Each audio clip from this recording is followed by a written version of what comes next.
السلام علیکم ورحمۃ اللہ تعالی وبرکاتہ۔ درس سنن ترمذی۔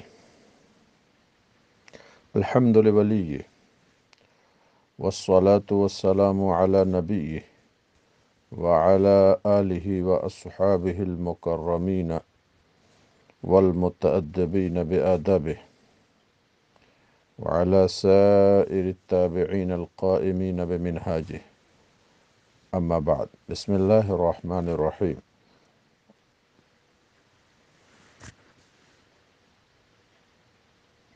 باب ما جاء لیلینی منکم اولو الاحلام والنہا۔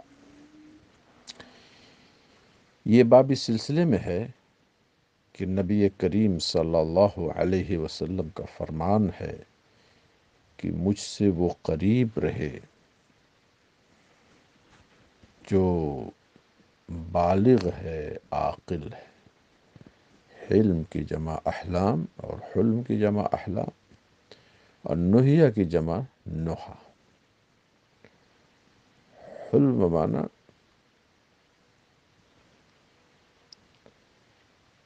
بلوغ، اولو الاحلام معنی بالغین، نہیہ معنی عقل، تو یعنی اولو النہا یعنی عقلا، عاقل، بالغ، ایسے لوگ مجھ سے قریب رہیں۔ اس کا اولین معنی تو یہ ہے کہ صف جب لگاؤ تو مردوں میں جو بالغ ہوں، عاقل ہوں، وہ پہلی صف میں رہیں۔ اس کے بعد پھر جو ان سے قریب ہوں یعنی مراہقین، قریب البلوغ لوگ وہ ہوں، پھر سمجھ وال بچے ہوں، پھر اس کے بعد میں عورتیں ہوں۔ اب تو عورتوں کا جانا منع ہے، تو صفوں میں اس ترتیب کا خیال رکھیں۔ یہ نہیں کریں کہ بچوں کو آگے کھڑا کر دیں۔ دوسرا مطلب یہ ہے کہ مصطفیٰ کریم صلی اللہ علیہ وسلم کی خواہش یہ رہتی تھی کہ عقل و فہم والے لوگ، ہوشیار لوگ، وہ مجھ سے قریب ہو کر دین کو لیں اور دوسروں تک پہنچائیں۔ لیلینی انہوں نے تاکید کے ساتھ بھی ہے اور یہ لام امر ہے۔ حدثنا نصر بن علی الجہضمی حدثنا یزید بن زرعی حدثنا خالد الحذاء عن ابی معشر عن ابراہیم عن علقمہ عن عبداللہ جب مطلق بولا جاتا ہے تو عبداللہ ابن مسعود رضی اللہ عنہ عن النبی صلی اللہ علیہ وسلم قال لیلینی ولا یلی قریب ہونا، مجھ سے قریب وہ رہیں جو اولو الاحلام والنہا، جو بالغ لوگ ہیں، جو عاقل لوگ ہیں۔ ثم الذین یلونہم، پھر وہ لوگ جو ان سے قریب ہیں یعنی مراہق لوگ، قریب البلوغ لوگ۔ ثم الذین یلونہم، پھر سمجھ وال بچے۔ ولا تختلفوا، اور آپس میں اختلاف نہ رہے بدن کا، بلکہ سٹ کے کھڑے ہو۔ ولا تختلفوا، اور صفوں میں اختلاف نہ رکھو، آگے پیچھے نہ رکھو، صفیں سیدھی رکھو، ورنہ تمہارے قلوب مختلف ہو جائیں گے۔ صفوں کے ٹیڑھے رکھنے سے دل ٹیڑھے ہو جائیں گے، چہرہ ٹیڑھا ہو جائے گا، حدیث گزر چکی ہے۔ تو ظاہر کا باطن پر بھی اثر پڑتا ہے، اس لیے تسویہ صفوف کی بڑی تاکید فرمائی گئی۔ وَإِيَّاكُمْ وَحَيْشَاتِ الْأَسْوَاقِ، حیشہ کی جمع حیشات، حیشہ کے معنی اختلاط، یعنی جو بازاروں میں اختلاط ہوتا ہے مرد و زن کا، ایسا اختلاط صفوں میں نہ رکھو کہ جہاں پر کوئی عورت کھڑی جائے گا مرد کھڑا جائے گا، نہ، ایسا نہ رکھو۔ اور ایک مطلب حیشہ کا مطلب اختلاف، نزاع سے اپنے کو بچاؤ۔ بازاروں میں نزاع ہو جائے، تھوڑے تھوڑے سودے سلف میں جھگڑا کرتے ہیں، ایسا مت کرو نماز۔ تیسرے ہے کہ حیشۃ المعنی رفع اصوات، یعنی مسجد میں آواز نہ بلند کرو، جیسے بازاروں میں آواز بلند، فش مارکیٹ لگی رہتی ہے، مچھلی مارکیٹ، ایسا نہ کرو۔ بہت سے احباب ایسے ہیں کہ ساری باتیں ان کی مسجد ہی میں ہوتی ہیں، خیر خیریت، نیوز، یہ وہ، یہ سب سخت محرومی کا باعث ہے۔ مسجد کا احترام ضروری ہے۔ اس باب میں حضرت ابی بن کعب، عبداللہ بن مسعود، ابو سعید خدری، برا بن عازب، انس بن مالک رضی اللہ عنہم سے بھی روایات ہیں۔ تو پھر عبداللہ ابن مسعود کی روایت کو صراحتاً کیوں ذکر کیا؟ ترمذی فرماتے ہیں ابن مسعود کی حدیث حسن غریب، غریب ہونا نہ حسن کے منافی ہے نہ صحت کے منافی، غریب کا وہ تو بس تفرد راوی ہو گیا۔ مصطفیٰ کریم سے یہ روایت ہے کہ انہ کان یعجبہ، آپ کو یہ پسند آتا تھا کہ ان یلی المہاجرون والانصار، کو مہاجرین و انصار آپ سے قریب ہویا کریں، لیحفظ عنہ، تاکہ آپ سے دین کی باتیں محفوظ کر لیں، پھر دوسروں تک پہنچائیں۔ اب سند پر کلام۔ خالد حذا کا جو نام گزرا راوی میں، وہ ہیں حضرت خالد بن مہران، آپ کی کنیت تھی ابو المنازل۔ ترمذی فرماتے ہیں میں نے اپنے شیخ محمد بن اسماعیل بخاری کو فرماتے ہوئے سنا کہ خالد حذا ما حذا نعلا قط، آپ نے کبھی جوتا نہیں سلا، یعنی موچی والا کام نہیں کیا۔ تو پھر حذا کیوں کہتے ہیں کہ انما کان یجلس الی حذا، ایک موچی کے ہاں کبھی نشست ہو جایا کرتی تھی۔ سلمان ہے تو دوستی میں کیا بات ہے، موچی کے پاس بیٹھنے سے کوئی حرج نہیں، بس اس بیٹھنے کی وجہ سے نسبت ہو گئی۔ اور ابو معشر جو راوی ہیں ان کا نام ہے زیاد بن قلیب۔ باب ما جاء فی کراہیت الصف بین السواری، یہ باب اس سلسلے میں ہے سواری ساریہ کی جمع ستون، ستونوں، دو ستونوں کے بیچ میں صف لگانا یہ مکروہ ہے۔ یہ کراہت تنزیہ ہے۔ اس کی وجہ تین بتائی گئی ہے۔ ایک بتایا گیا بھائی پیلروں کے بیچ میں، کھمبوں کے بیچ میں لوگ بالعموم اپنے جوتے چپل وغیرہ رکھ دیتے ہیں، اس کی جگہ ہے، اس لیے صف نہ لگا۔ کچھ یہ ہے کہ وہ جگہیں وہ تنگ ہوتی ہیں، اس لیے پرہیز کرو۔ یہ بھی بتایا گیا ہے کہ وہاں پر جنات جو مومنین ہوتے ہیں وہ نماز پڑھتے ہیں، اس لیے یہ کراہت تنزیہ۔ لیکن اگر ازدحام ہو، افراد زیادہ ہوں، تو وہاں صف لگانے میں کسی قسم کی کوئی کراہت نہیں۔ اور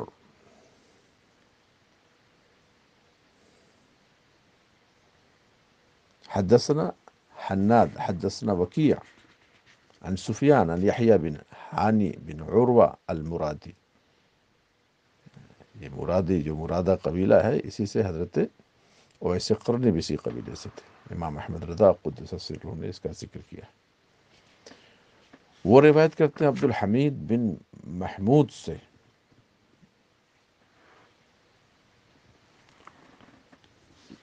اور کہتے ہیں ایک امیروں میں سے کسی امیر، یعنی امیر المومنین میں سے کسی کے پیچھے خیال نہیں آئے، ان کے پیچھے ہم نماز پڑھے تو لوگوں نے ہمیں مجبور کیا، یعنی بہت لوگوں کا ازدحام ہو گیا، لوگوں نے ہمیں مجبور کیا تو ہم نے ستونوں کے بیچ میں نماز پڑھی۔ جب نماز پڑھ چکے، انس بن مالک نے فرمایا کنا نتقی ھذا علی عہد رسول اللہ صلی اللہ علیہ وسلم، دو ستونوں کے بیچ میں صف لگانے سے ہم پرہیز کرتے تھے مصطفیٰ کریم کے عہد پاک میں۔ تو کراہت تنزیہ ہے، کمال یہ ہے کہ وہاں نہ کھڑے، ہاں الا کہ کوئی مجبوری ہو۔ اور ایک وجہ یہ بھی بتائی گئی اس میں کہ قطع صف ہو جاتی ہے، لیکن مجبوری میں تو مجبوری اگر ہو، ازدحام زیادہ ہو، تو آپ تین صفوں کو قریب قریب کر کے چار صفیں بنا سکتے ہو، سگڑ کے سجدہ کریں۔ اس باب میں حضرت قرہ بن ایاس المزنی سے روایت ہے۔ ترمذی فرماتے ہیں مگر حضرت انس کی حدیث حسن صحیح ہے۔ اہل علم کی ایک جماعت نے مکروہ گردانا ہے کہ اس کھمبوں کے بیچ میں صف لگائی جائے۔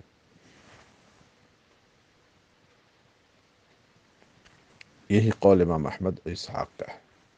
اور ایک اہل علم کی ایک جماعت نے اس میں رخصت دیا ہے، اس میں حنفی یا مالکی یا شافعی یا یہ سب ہے، اسی پر فتویٰ ہے۔ باب ما جاء فی الصلاۃ خلف الصف وحدہ، یہ باب اس سلسلے میں ہے کہ صف کے پیچھے اکیلے کوئی بندہ کھڑا ہو۔ دیکھیے اولاً حکم یہ تھا کہ اگر اکیلے ہے تو آگے والی صف میں کسی کو اشارہ کر دے وہ پیچھے ہو جائے، لیکن اب حکم یہ ہے کہ اشارہ نہ کرے لوگ، کیونکہ علم کی کمی ہے، لوگ نماز نہ توڑ دیں، تو اکیلے کھڑے ہونے میں کوئی مذائقہ نہیں ہے، اقتدا صحیح ہے۔ اور صف اول میں فرجہ بھی نہ رہے، کبھی لوگ تھوڑا ایسا کر کے تھوڑا کلوز ہو کے کھڑے ہوں تو ایک آدمی کی جگہ ویسے نکل آتی۔ صحابہ کرام صفیں لگاتے تھے تو ایک کا بغل دوسرے کے بغل سے چھلتے تھے، اتنا کلوز، اتنا سٹ کے کھڑے ہوتے تھے۔ حدثنا حناد حدثنا ابو الاحوص عن حسین عن ہلال بن یساف قال اخذ زیاد بن ابی جعد بیدیہ، زیاد بن ابی جعد نے میرے ہاتھ کو پکڑا اور ہم رقہ میں تھے، رقہ ایک جگہ ہے، تو ہم رقہ میں تھے، اور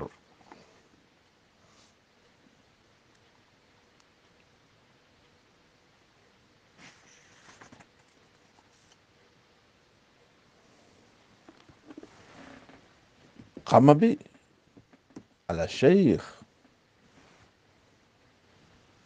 مجھ کو ایک ایسے شیخ کے پاس کھڑا کیا کہ جن کا نام تھا وابصہ بن معبد، یہ بنو اسد کے تھے۔ حضرت زیاد کہتے ہیں اسی شیخ نے مجھ سے حدیث بیان کیا کہ ایک شخص صف کے پیچھے اکیلے پڑھ رہا تھا نماز، اور شیخ یہ سن رہے تھے،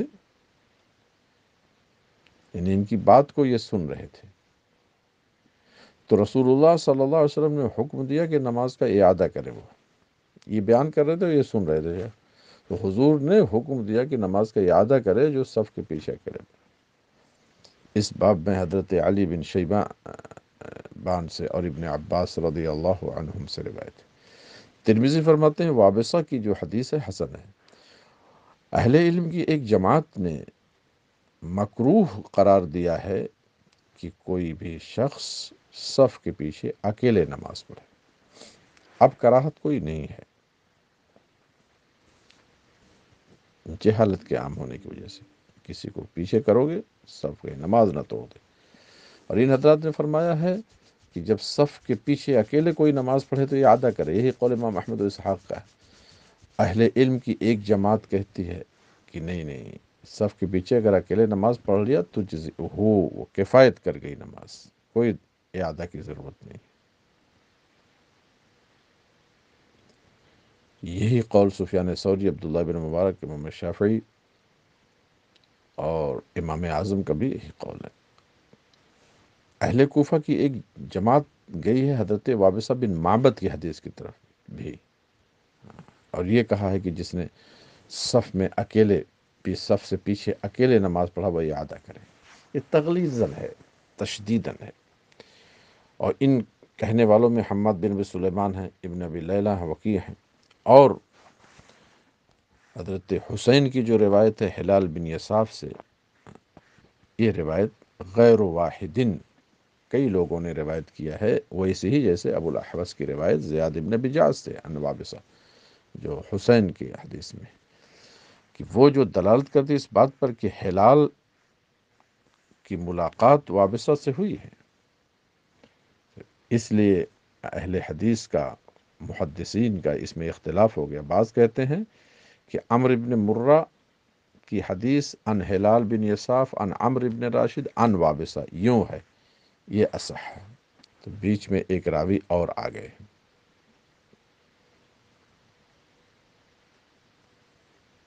اس میں تو یہ تھا کہ بس اخذ زیاد بن جعد بیدیہ ونحن فقام الى شیخ قال له وابصہ، یہاں عمرو بن راشد کا ذکر. اور بعض حضرات نے کہا کہ حسین کی جو حدیث ہے ہلال ابن اصاف ان زیاد ابن ابی جعد ان وابصہ، عمرو بن راشد کے بجائے زیاد بن ابی جعد یہ صح. محدثین کا اختلاف ہوا اصل میں. ترمذی فرماتے ہیں میرے نزدیک یہ اصح ہے اس حدیث سے جو عمرو بن مرہ ہے، کیونکہ یہ حدیث بہت سے لوگوں نے ہلال بن اصاف کی زیاد ابن ابی جعد ان وابصہ بن معبد یوں روایت کیا ہے. حدثنا محمد بن بشار حدثنا محمد بن جعفر حدثنا شعبہ عن عمرو بن مرہ عن زیاد بن ابی جعد یوں عن وابصہ قال وحدثنا محمد بن بشار حدثنا محمد بن جعفر حدثنا شعبہ عن عمرو بن مرہ عن ہلال بن یساف عن عمرو بن راشد عن وابصہ بن معبد. تو ہر سند کو ذکر کر دیا. ایک شخص نے صف کے پیچھے اکیلے نماز پڑھی، مصطفیٰ کریم نے حکم دیا کہ نماز کا اعادہ کرو. یہ تغلیظاً و تشدید.